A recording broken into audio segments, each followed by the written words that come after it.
It's 22nd of August. Once I heard a story about a Bosnian woman who survived the horrors of the war in her homeland, moved to France, and later became a witness in the case of the people who killed her family and neighbors.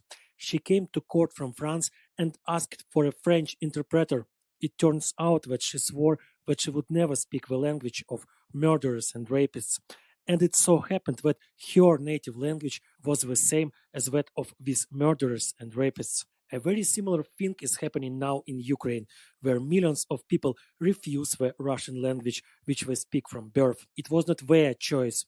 The Soviet authorities created such conditions for the Ukrainians. By the time the Soviet Union collapsed, there were only 2 Ukrainian language schools in Lugansk with almost 1 million inhabitants.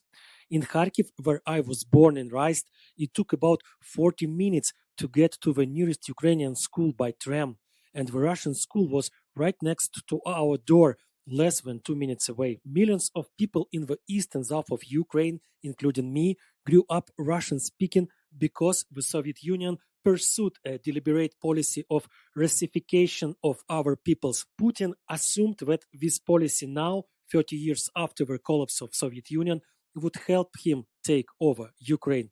He was sure that Russian-speaking Ukrainians would gladly change Ukrainian flags over their cities to Russian ones and would welcome the occupiers as liberators. But he was wrong. Yesterday, I spent the day in one of the positions near Kharkiv, just a dozen miles from the Russian border, and I watched, among other things, how people in the trenches communicate with each other. Young guys who have already studied for the most part in Ukrainian schools, grew up on Ukrainian TV shows and songs, speak Ukrainian among themselves easily and absolutely freely. People over 40 often speak Ukrainian harder and slower, but refuse to switch to Russian. Now it is a fundamental question. In my family, it just so happened. We always spoke Russian to each other, but now we are trying to get away from this, and I conduct correspondence with my family in Ukrainian. Proficiency in Ukrainian has become an identifier of belonging to those who are fighting for freedom and independence.